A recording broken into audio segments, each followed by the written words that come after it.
దేవుడు వాక్యం తెలియజేస్తుంది, మనం క్షమించాలంట. మనం క్షమిస్తే మనకి క్షమాపణ.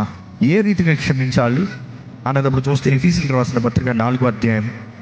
గొడవలు వచ్చినప్పుడు సైకాలజిస్ట్ తెలియజేస్తారు, అనేక సార్లు గొడవలు వచ్చినప్పుడు ఒకరిని ఒకరు గాయపరచాలని మాట్లాడతారంట. ప్రేమిస్తున్నారు కాబట్టి గాయపరచాలని చూస్తారంట. అండ్ ముఖ్యంగా ప్రేమించిన వ్యక్తికి ఎలా ఉంటుంది, నీ వీక్నెస్ తెలుసు, నిన్ను ఎక్కడ కొడితే నొప్పి వస్తుందో తెలుసు, అక్కడే కొడతానికి ప్రయత్నం చేస్తారంట. కానీ నిజంగా నిన్ను వదిలించుకోవాలన్నా కాదు. ఆ నొప్పిలో, ఆ ప్రేమలో జస్ట్ ట్రిగ్గర్. నాకు నొప్పి వస్తుంది కాబట్టి నీకు కూడా నొప్పి రావాలి, నాకు బాధ కలుగుతుంది కాబట్టి నీకు కూడా బాధ కలగాలి. కానీ అనేక సార్లు చూసినప్పుడు కొట్లాడుకుంటారంట, దాని తర్వాత ఏం తెలియనట్టు నాటకాలు ఆడతారంట.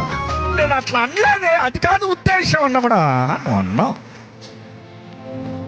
పచ్చని చూపిస్తానంట. But then whatever said and done, మన హృదయాల్లో అనేక సార్లు మనుషులు అన్న మాటలు బట్టి గాయాలు కలుగుతాయి. Why am I emphasizing? ఇంతగా కుటుంబంలోనే చూస్తే అధిక శాతము కుటుంబాల్లోనే అపవాది ఈ రాళ్ళు విసురుతారు. కొంతమంది అంటారు, I forgive but I will never forget.